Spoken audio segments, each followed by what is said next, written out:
오늘은 열왕기상 11장 말씀 통해서 성도가 왜 실패합니까? 라는 제목으로 같이 은혜 나누겠습니다. 솔로몬은 저기 초기에 당시 막강한 나라였던 세계 어떻게 보면 당시 최강의 나라였던 애굽과 동맹을 맺고 애굽의 공주를 아내로 맞아들였습니다. 그리고 바로의 딸을 위해서 별궁을 따로 건축해 주게 됩니다. 이렇게 시작하니 솔로몬의 정략 결혼은 끝도 없이 계속이 돼서 후궁이 700명이고 첩이 300명이나 되었습니다. 3절 말씀입니다. 왕은 후궁이 700명이요 첩이 300명이라 그의 여인들이 왕의 마음을 돌아서게 하였더라. 이것은 솔로몬이 육체적인 정욕 때문이기도 하지만요, 이웃 나라와의 정략적인 결혼을 통해서 나라를 공고히 하기 위한 전략이기도 했습니다. 하지만 이것은 두 가지 면에서 하나님의 말씀을 어기는 것이었습니다. 첫째는 하나님 외에 다른 나라를 의지한 것입니다. 하나님은 시편 146편 3절에서 귀인들을 의지하지 말며 도울 힘이 없는 인생도 의지하지 말지니라, 이렇게 말씀하셨습니다. 그러니까 하나님 한 분만을 의지해야 된다. 또 시편 146편 5절에 야곱의 하나님을 자기의 도움으로 삼으며 여호와 자기 하나님에게 자기의 소망을 두는 자가 복이 있도다, 이렇게 말씀하셨어요. 그러니까 성경은 우리에게 계속해서 뭐라고 말씀하시냐면 하나님 한 분만을 의지해야 된다. 너희들은 이 세상을 살 때 오직 여호와 하나님 한 분만을 의지로 삼고 살아야 된다, 그렇게 말씀을 하는데, 그런데 우리는 어떻습니까? 하나님 한 분만으로는 안 된다고 합니다. 하나님도 필요하지만 돈도 필요하고 권력도 필요하고 지식도 필요하고요, 명예, 지위도 필요하다고 그럽니다. 그런데 우리가 그렇게 필요하다고 하는 그 모든 것이 성경에 보면 하나님께로부터 오는 것이다, 이렇게 말씀을 하고 있어요. 그래서 하나님은 양다리 걸치는 사람을 좋아하지 않으세요. 하나님 한 분만을 의지하고 하나님 한 분만을 사랑하고 하나님 한 분만을 따르면 하나님께서 세상의 모든 것들을 채워주신다고 약속하셨는데, 우리는 하나님 한 분에게 전적으로 의지하지 아니하고 한 다리는 하나님께 또 다른 다리는 세상에 이렇게 걸쳐놓고 그렇게 살 때가 얼마나 많은지 모릅니다. 하나님이 이걸 싫어하신다는 거예요. 하나님은 질투하시는 하나님이시라 하나님 한 분만을 의지하는 것을 기뻐하신다. 여러분 이것을 기억하시기를 바랍니다. 그 다음에 두 번째, 하나님이 이방 여인과 혼인을 금해 놓았기 때문이에요. 2절 말씀 보세요. 여호와께서 일찍이 이 여러 백성에 대하여 이스라엘 자손에게 말씀하시기를 너희는 그들과 서로 통혼하지 말며 그들도 너희와 서로 통혼하게 하지 말라. 그들이 반드시 너희 마음을 돌려 그들의 신들을 따르게 하리라 하셨으나 솔로몬이 그들을 사랑하였더라. 신명기서 7장 3절 4절에도요. 또 그들과 혼인하지도 말지니 네 딸을 그들의 아들에게 주지 말 것이요 그들의 딸도 네 며느리로 삼지 말 것은 그가 네 아들을 유혹하여 그가 여호와를 떠나고 다른 신들을 섬기게 하므로 여호와께서 너희에게 진노하사 갑자기 너희를 멸하실 것임이니라. 이방 여인 또 이방 남자하고 너희의 딸들 아들들을 결혼시키지 말아야 된다. 그 이유는 이방 여인 또 이방 남자들이 특별히 잘못돼서가 아니고 그들이 가지고 섬기는 신 때문입니다. 하나님이 이방 신들을 섬기지 말아야 된다. 하나님 외에 다른 신들을 섬기지 말아야 된다. 다른 우상을 섬기지 말아야 된다. 바로 그 10계명의 1계명, 2계명 때문에 그렇게 한 것입니다.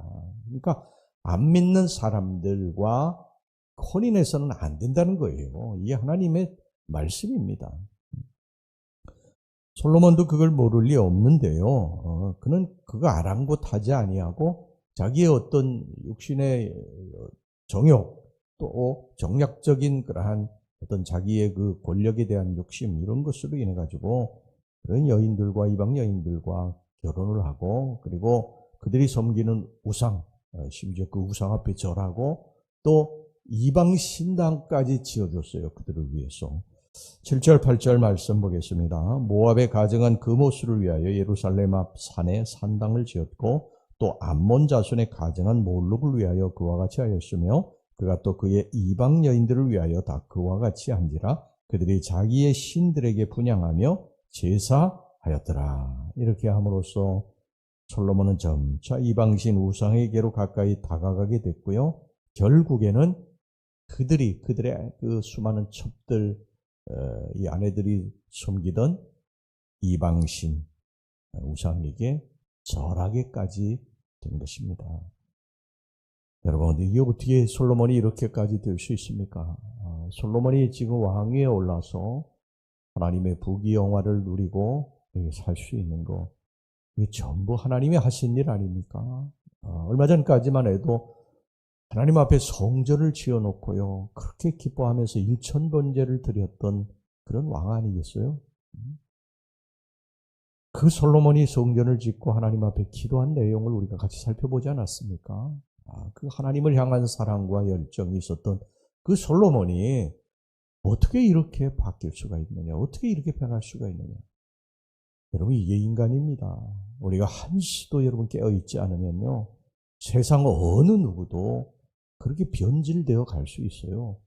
여기 서 있는 저나 앉아 계신 여러분들이나 누구나 다 장담할 수 없습니다. 어제는 깨어있어서 기도하고 하나님 말씀대로 살고 하나님 사랑하고 그렇게 살았던 사람도 우리가 조금만 방심하면요, 조금만 게을러지면 하나님과 점점 멀어지게 되고 이방신 섬기고 우상 섬기고 세상 것 붙들고 그렇게 살게 되어 있어요. 그러니까 우리가 항상 깨어서 조심해야 될 줄로 믿습니다.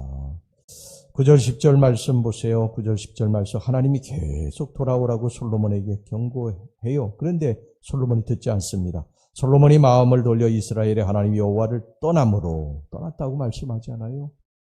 떠났다는 것입니다. 얼마 전까지 그 하나님을 사랑하고 하나님 앞에 일천번제 드렸던 그 솔로몬이 하나님을 떠났다는 거예요. 마음이 떠났다는 것입니다. 여호와께서 그에게 진노하시니라. 하나님이 진노하셨어요. 이 솔로몬 왕에게. 여호와께서 일찍이 2번이나 그에게 나타나시고 이 일에 대하여 명령하사 다른 신을 따르지 말라 하셨으나 그가 여호와의 명령을 지키지 않았으므로. 이게 정욕이 무서운 것입니다. 한번 육신의 정욕에 빠지면요, 아무것도 들리지 않아요. 아무리 하나님께서 돌아오라고 그래도, 멈추라고 그래도 듣지 못합니다. 여러분은 지금 어떻습니까? 하나님이 계속 경고의 말씀을 하시는데 듣지 못하지는 않습니까?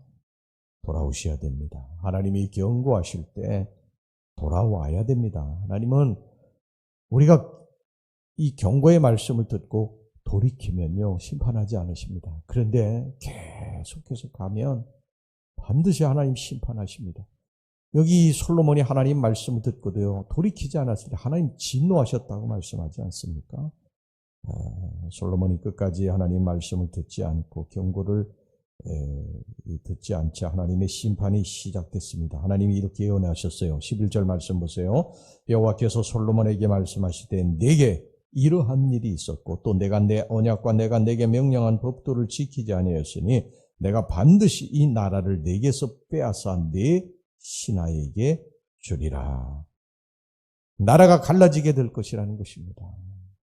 하나님이 세우신 이 견고한 나라가 갈라지게 될 것이라는 거예요. 그 당시는 이걸 믿었겠습니까? 솔로몬이 나라를 세우고 이 견고히 하고요, 그 주변의 나라들을 복속하고 그들이 그 조공물을 갖다 바치고 이 솔로몬의 부귀영화 또 지혜가 인글에 소문이 나서 그 앞에 탁 이 손물을 들고 찾아오는 그런 상황에서 이게 믿어졌겠어요? 그런데 결국 하나님의 심판이 임하게 되고요, 나라가 두 쪽으로 갈라지게 됩니다. 하나님께서 이 솔로몬에게 내 나라가 갈라지게 될 것이라고 말씀하시면서 내 대에는 이 일이 이루어지지 않을 것이다, 이렇게 말씀하세요. 내 대에는, 내 자식 대에 이것이 이루어질 것이다, 이렇게 말씀하십니다. 그런데 그 이유가 뭐냐면 하나님이 솔로몬에게 내 아버지 다윗 때문이라고 그렇게 말씀하세요. 내 아버지 다윗.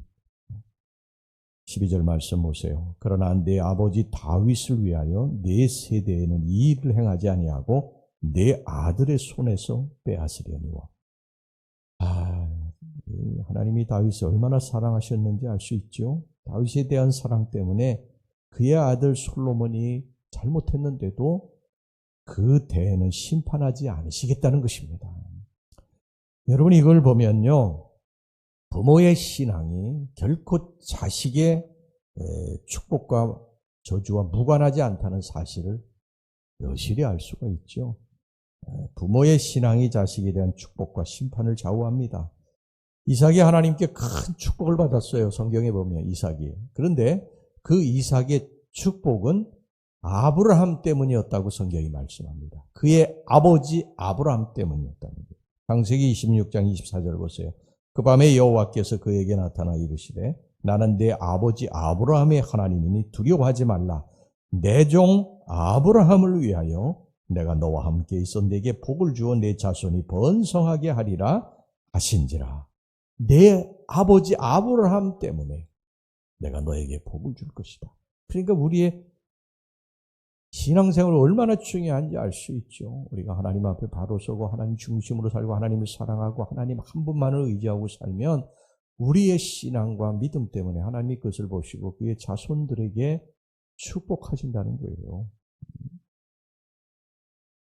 여러분 우리가 다윗처럼 해서 우리 자손들에게 복이 임하게 해야 될 줄로 믿습니다. 솔로몬은요 하나님이 하지 말라고 경고하셨지만 듣지 않았고 결국 하나님 말씀대로 그가 죽은 후에 나라가 둘로 갈라지게 됩니다. 뿐만 아니라 그가 살아있는 동안에 주변의 나라들이 그를 계속 괴롭히게 돼요. 국외적으로는 에돔 사람 하닷과 소바 사람 르손을 일으켜가지고 이스라엘을 공격해가지고 솔로몬을 힘들게 했고 14절에 22절까지요. 또 국내적으로는 느바세 아들 여로보암을 급부상시켰습니다. 23절에 40절 말씀. 여러분 이렇게 우리가 하나님을 떠나 하나님이 싫어하시는 일을 하게 되면요. 주변에 있는 많은 그러한 사람들이 우리를 힘들게 하고 공격하게 될 것입니다. 하나님이 사람을 들어서 괴롭게 만드는 것입니다. 믿었던 사람들에게 배신당하고 전에 뜻하지 않은 사람들이 나타나 공격을 하고 구설수에 휘말리게 되고 이게 죄악에 대한 우리들의 죄악에 대한 하나님의 심판 중에 하나입니다. 여러분 우리는 오직 하나님 한 분만 의지해야 됩니다. 할렐루야. 세상 어떠한 것들도 거기에 다리 걸치면 안 됩니다. 하나님 한 분만을 바라보고 하나님 한 분만을 의지하고 하나님을 사랑하고 무엇을 하든지 하나님 앞에 먼저 기도하고 이 세상 어떤 일을 하기 전에 하나님 앞에 먼저 기도하는 일. 우리가 새벽에 나와서 이 기도하는 거 첫 시간 하나님 앞에 드리는 것입니다. 세상 어떠한 것들도 먼저 하기 전에 내가 하나님 앞에 내 시간을 드리는 거예요. 그리고 하나님 한 분만을 의지하는 것입니다. 이것이 하나님을 기쁘시게 하는 것인 줄로 믿습니다. 할렐루야. 우리가 이렇게 살아야 된다. 이것을 명심하고 살아갈 수 있기를 주의 이름으로 축원합니다. 기도하겠습니다. 하나님 아버지, 솔로몬은 하나님이 축복하신 것을 잊어버리고 점점 더 하나님을 떠나서 세상 것들을 의지하고 그리고 하나님 한 분 외의 것들을 붙들고 살아가다가 결국 하나님의 진노를 받고 심판을 당하게 됩니다.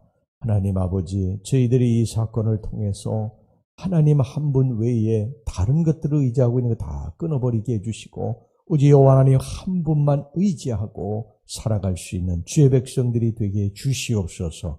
예수님의 이름으로 기도하옵나이다. 아멘.